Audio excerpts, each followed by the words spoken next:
لله المصطفى صفي صلى عليه على سيدنا محمد وعلى آله وأصحابه ومن تبعهم بإحسان إلى يوم الدين أما بعد قال الله تعالى في كتابه الكريم أعوذ بالله من الشيطان الرجيم بسم الله الرحمن الرحيم يا أيها الذين آمنوا لا تلهكم أموالكم ولا أولادكم عن ذكر الله ومن يفعل ذلك فأولئك هم الخاسرون. Sadaqallahul azim wa sadaqa rasulul amin. Bapak-bapak, ibu-ibu jemaah salat subuh Masjid Nurul Sa'adah yang dirahmati Allah Subhanahu wa taala.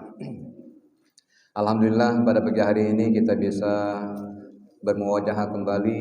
Kita telah sama-sama melaksanakan salat subuh berjamaah. Mudah-mudahan amal ibadah kita pada pagi hari ini akan diterima oleh Allah Subhanahu wa taala.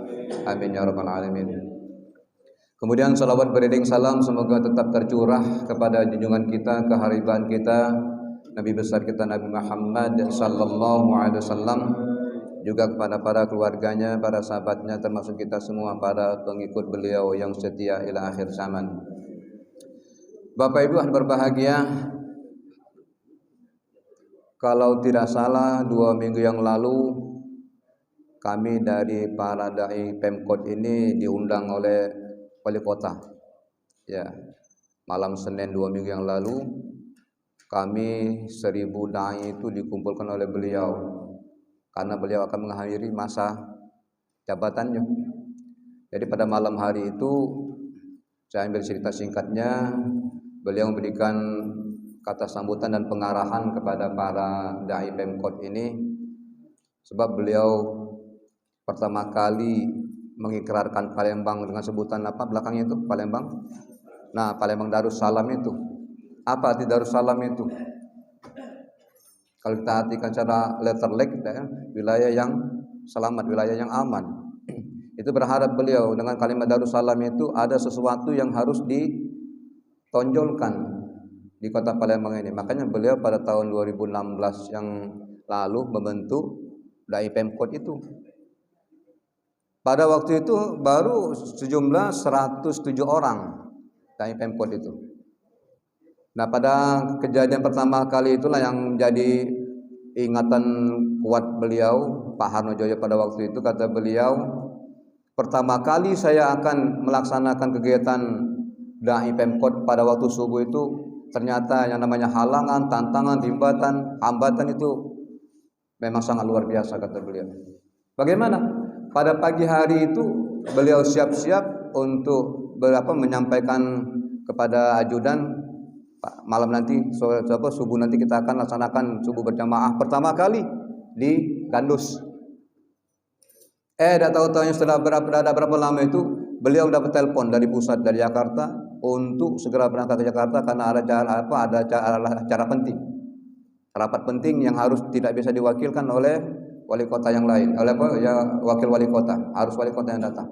Berangkatlah beliau suami istri Jakarta, sampai Jakarta, selesailah sekitar jam 5 sore. Akhirnya beliau kembali ke Palembang, istri beliau tinggal di Jakarta, beliau kembali ke Palembang. Datanglah ke Palembang ini di beliau sekitar jam 9 malam itu. Jam 9 malam datang ke Palembang, kepala mentak sakit. Pas kepala mentak sakit itu, nah manu ini dibaring ke kepala masih sakit. Akhirnya tidak berapa lama itu, sekitar jam 2 malam itu dipanggilnya keponakannya, minta diurut, minta dikerikan. Pas dikerik, dikira nambah lemak, ya namanya barang dikerik, boleh dikerik, nambah pedih, nambah sakit. Waktu berjalan sekitar pukul 2 terpaksa beliau harus mandi pagi. Setelah mandi pagi, kata beliau, setelah sholat tahajud, jam 3:30, ajudan melapor, Pak, kita sudah siap untuk berangkat ke masjid yang akan kita tuju untuk sholat subuh berjamaah. Nah, dalam keadaan macam itulah beliau terhuyung-huyung, sakit kepalanya bukan main.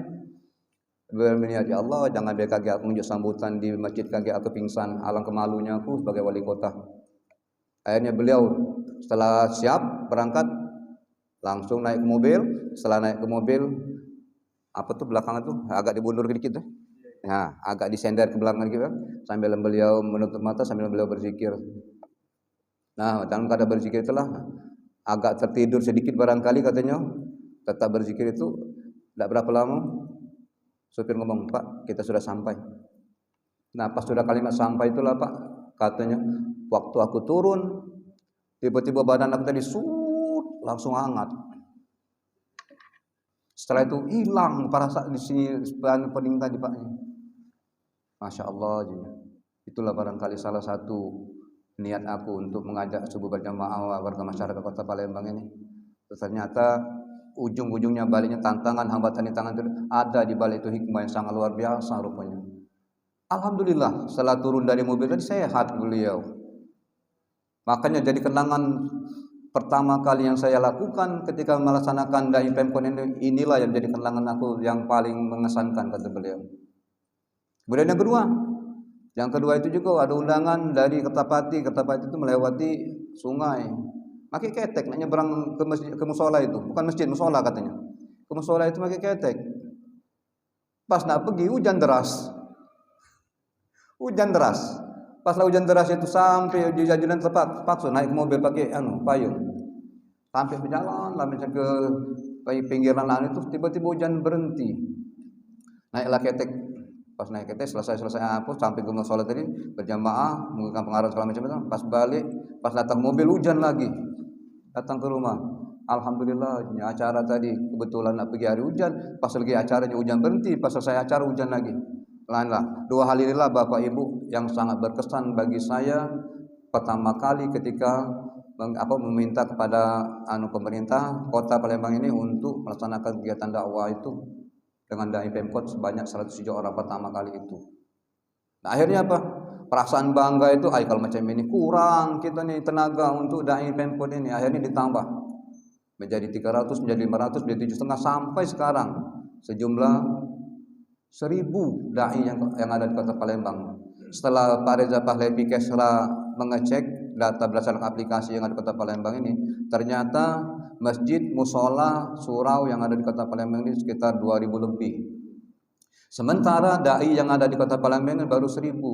Ternyata jangkauan untuk pengisian masjid, musola dan surau itu masih 50%. Masih banyak berarti Pak. Tapi yang ada yang aneh dan lucu juga, ngapa? Tiba-tiba ada suatu ketika 3 dai datang ke masjid. Jadi mana mereka pada waktu itu bagi?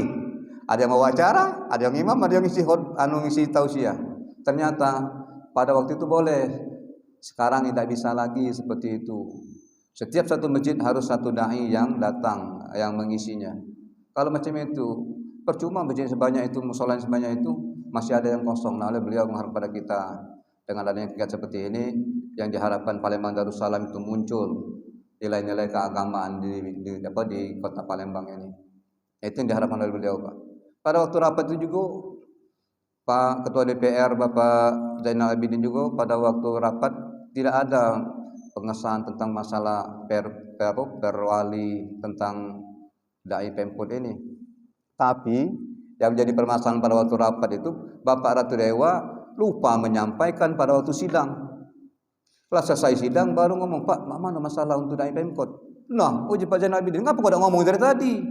Balik lagi rapat dari Pak, ketok palu tadi ulang lagi. Diselesaikanlah akhirnya perwali tentang masalah dai Pemkot ini disetujui. Ternyata setelah dihitung Pak, bukannya dikit dana itu. Eman rupanya untuk para dai Palembang ini. Itulah Bapak Zainal Abidin, tidak masalah. Penting kita berusaha bagaimana Palembang Darussalam ini kita wujudkan walaupun tidak secara keseluruhan, tapi ada bukti bahwa Palembang Darussalam ini memang bukan hanya batas kata-kata, tapi memang sudah ada bukti nyata dari Wali Kota Palembang Bapak Harnojoyo itu. Nah, sekarang menjadi permasalahan. Kenapa? Karena Pak Wali Kota Harnojoyo sudah tidak lagi. Sudah di PJ Pak Dr. Andes Haji Ratu Dewa MSI, beliau sebagai PJ sekarang Wali Kota. Nah, waktu itu juga diminta kalau bisa ini jangan jadikan perwali. Kalau perwali asal wali kota habis sudah habis, kata lagi cerita. Tapi kalau sudah minta, makanya Pak Zainal Abidin dari DPRD juga mohon kalau bisa jangan dibuat perwali, buat perda. Nah, dibuat perda. Kalau perda siapa pun melalui kotanya tidak pacak diputus. Nah, kami tinggal nunggu Pak minggu ini. Dalam bulan-bulan ini lah. Kalau misalnya Pak Ratu Dewa kaget dah nyambung sama habis cerita gitu. Ya udah kasih lagi cerita ini. Tapi kalau seandainya kaget diganti dengan perda, insya Allah selama-lamanya tetap akan ada kegiatan dakwah seperti ini. Jangan-jangan kaget para dai kita ini bertambah menjadi sampai 1.500 sampai 2.000 orang, dan sudah tersebar seluruh kota Palembang. Kenapa? Aplikasi ini menjadi permasalahan sekarang.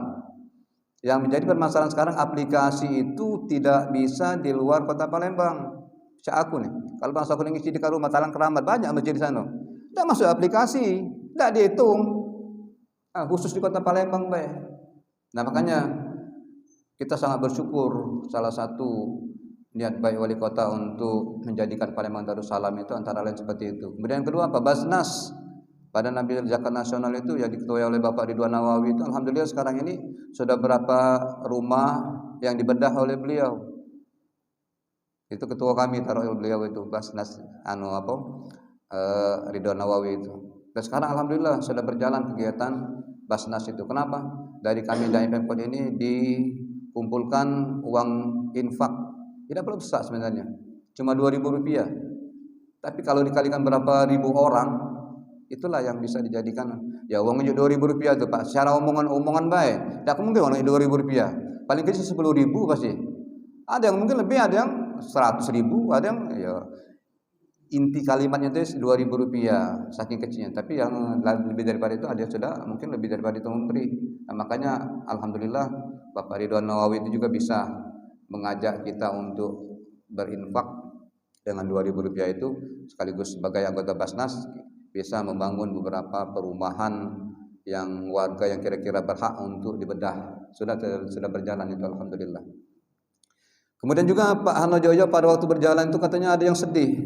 Aku ini sedih juga Pak, kadang-kadang saat berjalan melihat perjalanan ngapo. Asal lihat kiri macam itu, asal lihat kanan macam itu. Apa? Kan dilihat tuh sampah. Paling banyak sampah di kiri kanan itu, ya Allah. Beliau mah nian. Ada kalimat kadang-kadang, jangan buang sampah di sini, jangan buang sampah di situ. Kan kalau salah pengertian macam itu. Jangan buang sampah di sini. Dia maksudnya asal tanya, "Oh, ngapa buang sampah di situ?" Ya kita buang sampah di sini Pak, di situ. Kata aku itu macam itulah. Yang namanya buang sampah itu pada tempatnya. Mohon maaf ya, banyak kalau buang sampah sembarangan. Di daerah kami Talang Keramat itu hampir sepanjang masuk Talang Keramat itu, ya Allah, banyak sampah. Iya. Makanya tempo hari kan Pak Harnojoyo mengadakan setiap minggu pagi galak guru gotong royong itu. Nah, beliau salah satunya. Kenapa? Ternyata kata beliau ini sungai kita Sungai Musi di Palembang kita ini sudah agak berkurang setelah dicek oleh beliau. Ternyata dari bagian Kesra mengecek anak sungai di Palembang ini ratusan anak sungai kita di Palembang ini. Tetapi setelah dicek, kenapa tidak bisa mengalir sebagaimana biasanya? Ternyata yang menjadi penghambatnya ada dua. Pertama sampah. Yang kedua apa? Eceng gondok itu rupanya kata beliau. Nah, salah satunya harus dilaksanakan, harus kita gotong royong. Makanya setiap minggu pagi pernah galak oleh kota kemana-mana galak gotong royong itulah membuang sampah-sampah, kotoran-kotoran yang ada di anak-anak sungai itu supaya bisa mengalir seperti biasa. Memang berat Pak, bukannya dikit. Asal ngundang wali kota sana, nak soal tenda macam itu. Yo yang datang tuh bukan yang gotong royong galunian. Ada teracer-ceret nambang putus balik ngilang. Banyak macam itu tuh. Jadi tak pula aneh lagi. Makanya kadang-kadang alhamdulillah tuh akhir-akhirnya tim dari DLHK Dinas Lingkungan Hidup itu yang akhirnya menyelesaikan pembersihan sampah atau aliran-aliran sungai itu, dan alhamdulillah berjalan. Dan salah satu buktinya sekarang ini agak lemah dipandang. Apa? Jalanlah kamu ke Sekanak sana. Lemah tak melihatnya sekarang. Kalau dua sampai ada di bawah proyek, ya Allah kita sampah kalau ini. Uang basing baik, uang sampah sekarang ini lain tak enak melihatnya. Disebut dengan apa itu? Bukan Palembang. Apa? Sekanak Lambi. Nah, itulah Sekanak Lambi Daru sekarang. Lemah ada melihatnya kan? Ada taman bermain budak. ada uang jualan kiri kanan, lah sudah ada orang bisa rekreasi lah namanya di situ. Ada sudah tempat-tempat duduk di situ. Dulu tempat sampah siapa yang melihatnya? Yang sekarang sudah bagus, sudah rapi. Malahan ada budaya sudah pacak berenang di situ. Alhamdulillah sudah ada bukti nyata bahwa kalau bersih itu enak, kalau bersih itu indah, kalau bersih itu rapi. Siapa yang menikmati? Bukan orang lain, kita itulah yang berusak ini kadang-kadang kita itulah buang sampah sembarangan. Makanya pemerintah mengajak kita untuk jangan membuang sampah sembarangan, buanglah sampah pada tempatnya. Itulah pembukaan pada pagi hari ini dari Bapak Anu Wali Kota. Kalau seandainya tetap nanti akan berjalan perda, alhamdulillah. Kalau seandainya terputus, wallahu alam, paling niatan sekali-sekali pribadi paling kaget untuk pergi ke sini. Bukannya apa ya, namanya kita membantu pemerintah itu bukannya gara-gara ininya juga bukan, sebab situasi dan kondisi memungkinkan seperti itu sekarang ini.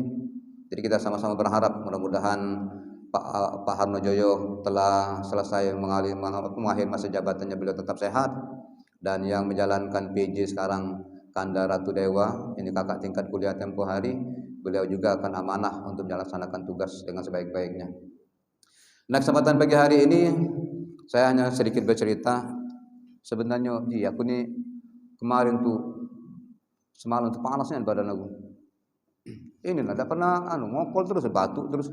Juga subuh ini pacak dah ini. Ujung rumah ya minum obat deh. Di Nyola Sunmall. Agak mendingan kok. Ini Sunmall tuh. Juga tak jadi ke Sultan Karir malam ini. Padahal aja dengan baju kain nak pergi ini. Alhamdulillah bangun jam 2 tadi, mandi sehat. Setelah itu langsung sholat tahajud. Setelah berzikir dikit langsung ke sini dan alhamdulillah sehat. Agak kurang lah batuk ini sekarang. Nah, di kesempatan pagi ini aku hanya bercerita, kita ini sebenarnya Bapak Ibu hidup ini kalau dikatakan oleh Rasulullah ibarat sebagai seorang musafir, sebagai seorang pengembara. Ini ada salah seorang sahabat Rasulullah sallallahu alaihi wasallam yang bernama Abdullah bin Umair. Ini pernah diingatkan oleh Rasulullah sallallahu alaihi wasallam sambil beliau mendapuk panggung beliau. Rasulullah mengatakan, "Ya Umar, kun fi dunya ka'annaka gharibun aw ghabirin sabilin." Kata Rasulullah kepada Umar, Abdullah bin Umar, Umar, jadilah engkau di hidup dunia ini sebagai seorang musafir atau sebagai seorang pengembara. Itu dua kalimat yang disampaikan oleh Umar kepada Rasulullah pada Umar tadi. Doa nasihat ini sebenarnya bukan untuk Abdullah bin Umar juga untuk kita umat Nabi Muhammad SAW itu. Kenapa? Karena dari dua kalimat yang singkat ini kata Rasulullah, yang pertama tadi, kita hendaknya hidup seperti orang asing, yang juga menetap di negeri asing. Kalau orang hidup di negeri asing, menetap di tempat orang asing, pasti akan ingat dengan tempat asalnya, tempat lahirnya, tempat dia akan kembali itu. Kenapa? Karena hati tetap bergantung di tanah airnya. Kalau dia bermukim di tempat lain itu hanya untuk mencari rezeki, hanya untuk mencari penghidupan. Tetapi yang lebih pokok lagi, dia pasti akan tetap ingat dengan negeri asalnya. Nah, itu yang pertama, untuk pulang ke tanah airnya. Kemudian yang kedua, hendaknya kita suatu musafir ini sama sekali kita tidak mengharapkan. Kenapa? Karena kita hanya sebagai seorang pengembara. Kita rumah, kita menyadari kita memiliki rumah sendiri, tapi kita menyadari bahwa rumah ini tidak akan selamanya kita miliki. Dunia yang kita tinggali ini bukan tempat kita untuk tinggal abadi, tempat kita untuk meninggal, bukan tempat kita untuk bermukim abadi di muka bumi Allah ini. Nah, oleh karena itu, semua fasilitas yang kita miliki, apakah rumah tadi, apakah kendaraan tadi, apakah tanah yang luas segala macam itu, kemudian apakah segala macam yang kita miliki itu, kalau kita menyadari semuanya bahwa semua itu adalah sudah dijawab oleh beliau, titipan. Kalau seandainya kita katakan titipan, Pak Haji Jul, Aku nitip mobil yo ke rumah kamu, aku nak berangkat. Di rumah aku ketemu dekat garasi. Karena rumah kamu ada garasi, aku nitip mobil ya. Nitiplah dengan jujur mobil. Yo, jika jujur ikut, silakan nitip. Aku balik dari berangkat tadi selesai balik. Kumbek lagi titipan aku dengan jujur. Pak Haji, terima kasih atas titipan kamu. Kalau seandainya titipan aku dirusak oleh Pak Haji, pasti marah aku. Tapi kalau seandainya pas jangan, kati perubahan sama sekali, malah lebih bagus. Asal ambil mengkilat mobil aku. Kau apa keji? Alhamdulillah selama di rumah mobil itu ku cuci, ku bersih ke. Senang dah aku. Senanglah karena aku nitip sesuatu yang bagus, malahan malah dijaga oleh yang kutitipkan. Seperti itu Allah SWT kepada kita. Apapun yang Allah berikan kepada kita ini semuanya titipan. Tapi sedikit tidaknya apa yang Allah titipkan kepada kita itu harus kita jaga, jangan sampai kita rusak, apalagi kita binasakan. Harus kita jaga amanah dari Allah SWT kepada kita itu. Nah, sekarang kita telah meyakini kehidupan kita di dunia. Kita yakin akan keberadaan Allah SWT dan kehidupan kita di akhirat kelak. Sekarang kita sadar di dunia ini bahwa proses kehidupan kita di dunia ini panjang. Saya katakan musafir tadi panjang Bapak Ibu. Dari mana? Dari pertama kali kita berada di alam arham. Berapa? 9 bulan 10 hari pasnya. Ada yang 2 tahun kumisan ya dalam. Mungkin banyak. Ada yang 9, kita ambil rata saja ya 9 bulanan. Setelah itu dari kanak-kanak, anak-anak, remaja, dewasa, menikah. Setelah menikah, apa setelah menikah? Tua. Setelah tua lah beranak cucu. Akhir daripada kehidupan kita apa? Kita akan kembali ke Balikpapan. Bukan Kalimantan sana. Kita akan kembali ke alam kubur. Alam kubur itu baru proses kita untuk awal daripada kehidupan yang akan datang. Itu ya. Setelah di situ berapa perjalanan lagi yang akan kita lalui? Belum tahu kapan hari akan berakhir. Ini yang paling lama di sini, proses yang inilah yang paling lama itu. Nanti kita akan sampai kepada yang namanya perhitungan hisab. Panjang dari perjalanan kita itu sampai finishnya nanti ada 2 yang akan kita tempuh. Apakah itu an-nar, apakah itu al-jannah? Nah itu kan terkembali kepada siapa? Terkembali kepada nafsi kita masing-masing. Bagaimana ketika kita diberikan titipan oleh Allah SWT tadi? Kalau seandainya titipan tadi diberikan Allah kepada kita bagus, alhamdulillah. Berarti kita akan dapatkan sesuatu yang berharga dari Allah SWT. Tapi bagaimanapun titipan yang Allah berikan kepada kita tadi, kita salah gunakan, tentu akan ada sesuatu. Kalau kita berbuat sesuatu itu, apa istilah bahasa kita tuh? Berani berbuat. Nah, itulah bahasa kita secara umum saja Bapak Ibu. Nah, oleh karena itu di kesempatan pagi hari ini bagaimana kita akan melaksanakan hal itu, ada beberapa hal yang harus menjadi perhatian bagi kita semua. Kenapa? Bahwa hal itu tetap menjadi patokan kehidupan kita. Jangan sampai nanti ketika akan berhadapan dengan yang pemilik kekuasaan ini, kita termasuk golongan orang-orang yang merugi itu. Apa yang pertama? Bahwa ada beberapa hal yang harus kita waspadai. Pertama, al-mal dan al-banun, harta dan anak-anak. Bagaimana saya katakan tadi dalam Quran Al-Munafiqun ayat 9 tadi, bismillahirrahmanirrahim. Ya ayyuhallazina amanu la tulhikum wa ala amwalukum an dzikrillah wa may ya'mal dzalika fa ulaika humul khasirun. Sudah Allah nyatakan, wahai orang beriman, janganlah harta-hartamu dan janganlah anak-anakmu sampai melupakan engkau untuk mengingat Allah Subhanahu wa taala. Barang siapa yang berbuat demikian maka dia termasuk orang yang rugi. Nah, berarti yang harus kita waspada itu mal dan banun, harta dan anak-anak kita. Kenapa? Dengan tegas dijelaskan seperti itu, bahwa kita selaku orang yang beriman ini jangan sampai kita lalai gara-gara kesibukan kita mengurus harta. Jangan sampai kita lalai mengurus kesibukan kita dengan anak-anak kita. Apakah tidak salah kita mengurus harta anak-anak kita? Tidak.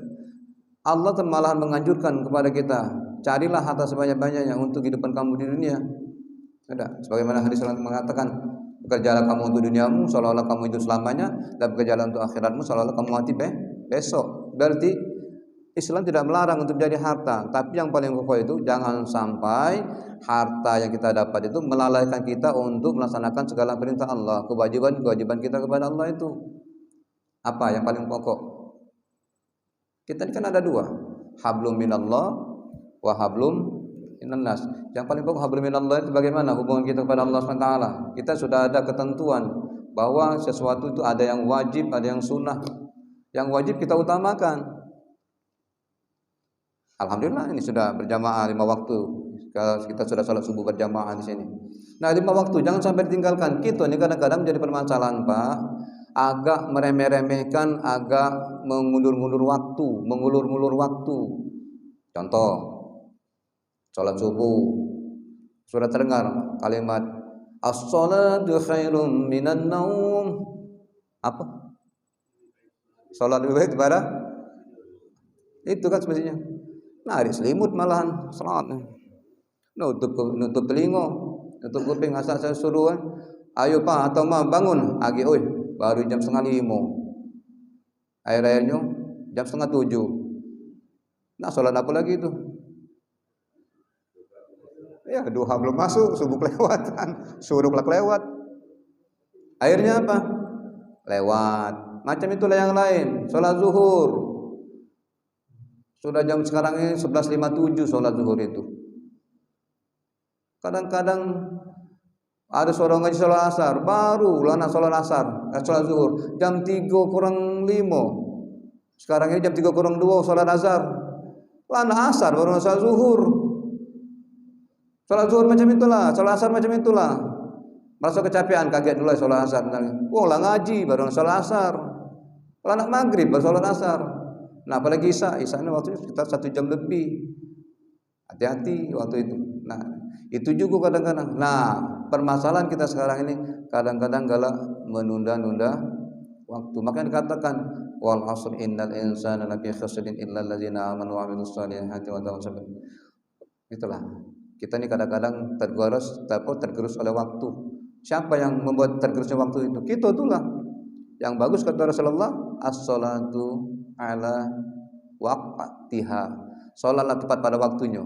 Cobalah kamu rasakan kalau kita salat tepat pada waktunya, ini nah lemak rasanya, damai hati ini.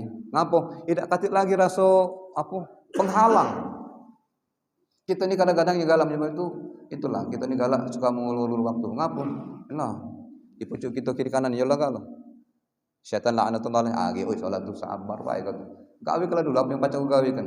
Padahal pekerjaan itu bisa ditunda. Setelah selesai sholat bisa dilanjutkan. Kadang-kadang kita ini galak tergerus oleh waktu seperti itu. Nah, oleh karena itu kita diingatkan Rasulullah sallallahu alaihi wasallam bahwa sesuatu yang kita laksanakan itu kadang-kadang ada yang namanya fitnah atau cobaan. Kenapa? Karena Rasulullah mengatakan, kata Rasulullah, likulli ummatin fitnatun wa fitnatu ummati al-mal. Sesungguhnya yang paling ada pada setiap umat itu fitnah. Nah, fitnah yang paling besar pada umatku adalah berupa harta. Bagaimana caranya? Umar Rama sudah ngatakan, jangan ke yang halal sekarang ini mencari yang haram lagi saruh ya enggak. Ya, maka enggak ngomong 3 hal itu halal, haram. Nah, bukan 3 hal lagi, malah 5 hal lagi nambah. Halal, haram, hantam, hakmu, hakku. Udah parah kalau macam itu. Dalam mencari rezeki kita harus tahu sebanyak-banyaknya sila kita cari rezeki, tapi ingat di antara rezeki Allah berikan kepada kita harus kita cari nilai keberkahan, barokahnya itu. Kalau seandainya kita mencari rezeki sebanyak-banyaknya, barokahnya kita tidak dapatkan, carilah kamu. Uang sebanyak-banyak dapatkan rezeki kadang-kadang merasa tetap kurang itulah. Ngapa? Rezeki yang dapatnya tidak ada nilai barokahnya. Akhirnya apa? Banyaklah salah menggunakan jalannya. Akhirnya digunakan jalannya salah. Banyak yang tertipu gara-gara rezekinya yang tidak diridhai Allah Subhanahu wa taala. Berkah hidupnya tapi selalu merasa hidupnya tidak berkah, selalu merasakan serba kurang. Padahal kalau kita hitung, banyak harta ini, tapi tetap harus mencari lagi dengan cara yang seenaknya saja, dengan cara yang tidak wajar. Itu yang pertama dari harta. Kemudian yang kedua, anak. Bapak Ibu, siapapun kita, ketika lahir ada sebagaimana kita memperingati Maulid Nabi Muhammad sallallahu alaihi wasallam, kelahiran Rasulullah itu. Anak kita sama macam itu juga. Ketika anak kita lahir, kita undang tetangga kiri kanan. Bangga gitu karena kita mendapatkan keturunan baru. Kita adakan apa ini? Iya, akikah. Kita akikah, marhaba, ya. Kita marhaba. Ini juga pada masyarakat, oh aku sudah punya anak baru. Tapi ingat, anak ini bukannya kecil macam itulah, dari kanak-kanak, anak-anak besar, remaja, dewasa. Nah, kadang-kadang siapapun kita, tidak ada manusia yang tidak cinta, tidak ada manusia yang tidak sayang kepada anak-anaknya. Tapi kadang-kadang yang menjadi permasalahan juga, jangan sampai kita salah dalam mendidik dan mengarahkan anak-anak kita. Itu yang paling pokok. Bagaimana?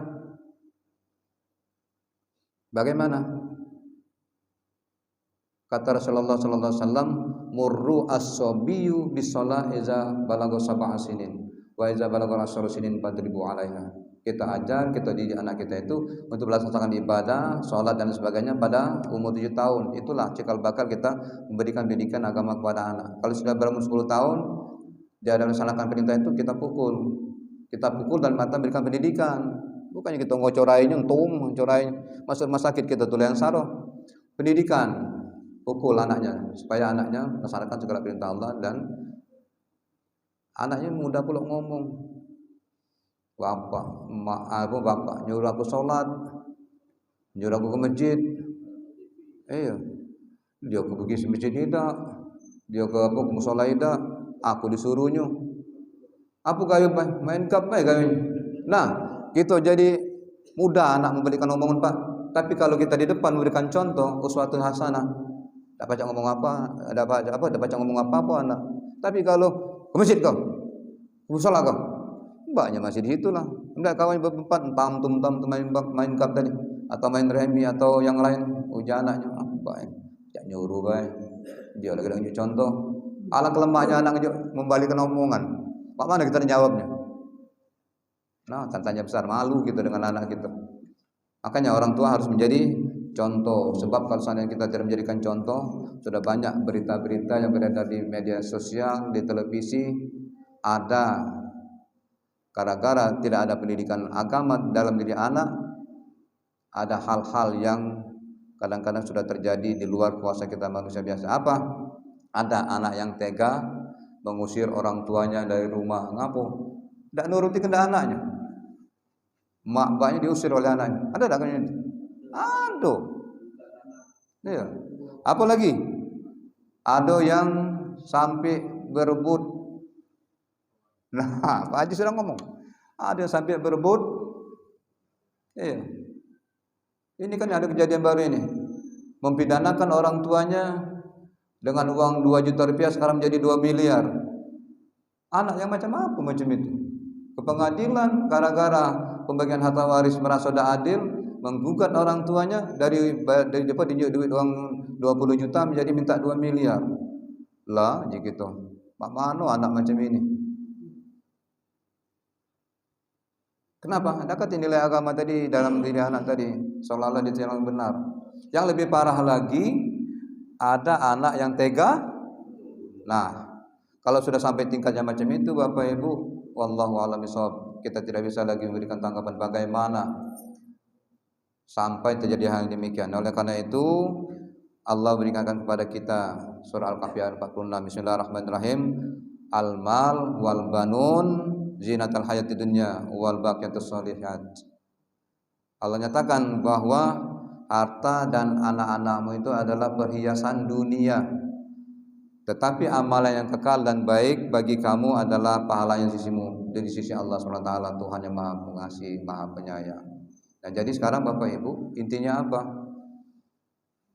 Yang namanya harta, yang namanya anak tadi harus kita dapatkan dengan cara yang khair, dengan cara yang baik, dengan cara yang halal. Sebab mohon maaf kalau seandainya harta kita dapatkan dari cara yang tidak baik, dimakan oleh anak kita, oleh istri kita, makanya banyak hal-hal yang terjadi demikian itu. Nah sekarang Pak Ustaz, sekarang ini kita mencari harta ini saroh. Yalah, kita kan sudah tahu yang namanya mencari harta itu harus dengan kemampuan diri kita masing-masing. Kita ini kadang-kadang nak meminta sesuatu lebih daripada yang kita harapkan. Nah itu kalau salah kita tuh. Mintalah sesuatu sesuai dengan kemampuan kita masing-masing. Nah, ini satu cerita. Udah siang nih. Itulah alat terang. Ada sesuatu yang kita pahami. Ini satu kisah yang perlu kita jadikan patokan bagi kita, bahwa hidup kita ini bukan semata-mata untuk di dunia, tapi kita perlu juga memikirkan bahwa kehidupan kita ini sebagai pengembara tadi, kita harus kembali negeri asal kita nanti. Itulah yang kita bawa. Yang namanya mal, yang namanya anak itu akan menjadi pertanggungjawaban kita di hadapan Allah SWT. Bagaimana caranya? Saya tidak bisa menjawab, terkembali kepada diri kita masing-masing. Mari kita mendapatkan harta dengan cara yang baik, kemudian kita didik anak-anak kita untuk menjadi anak yang saleh dan salehah. Itulah yang jadi patokan kita. Nah, ada satu cerita singkat. Ada seorang Grab online. Nah, Grab online ini datangan itu dapat, ada yang datang. Oh ya, datang but, pas but datang ustaz rupanya yang tadi naik. Pas masuk naik mobil, silakan Pak, masuk. Perjalanan menuju, ngomonglah si sopir tadi dengan ustaz.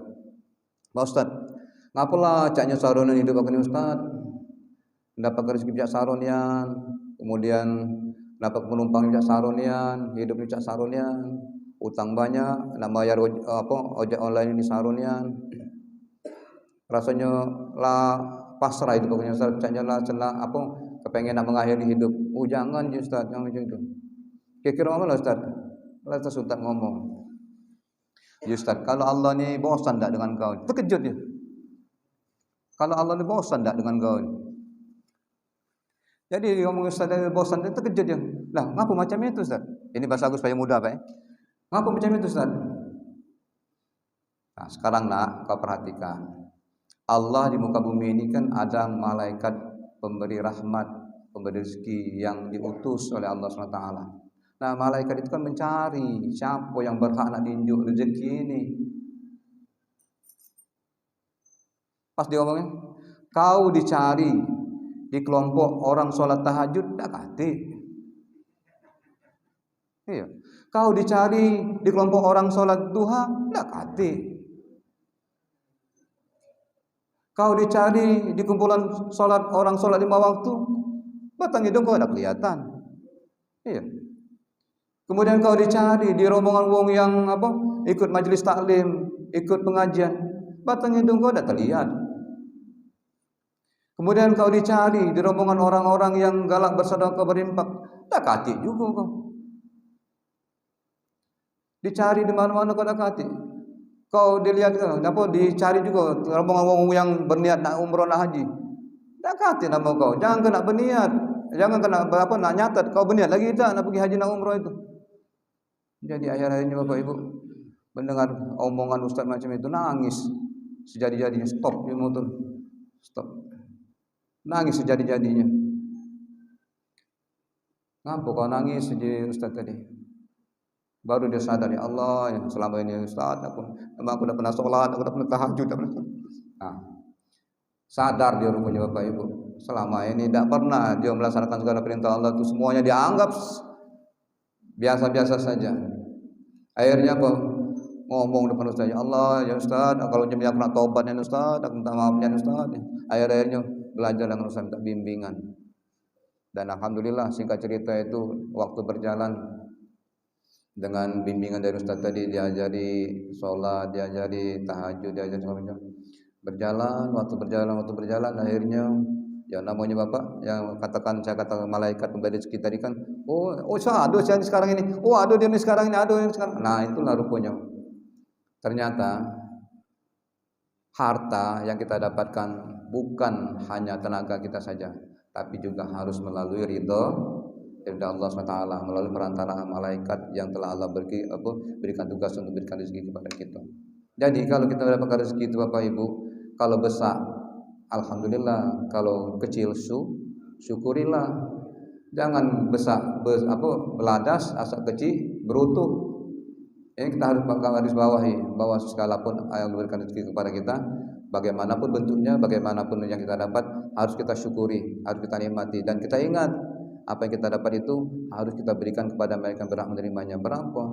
25% dari harta yang kita dapat itu. Berapa kalau 10.000?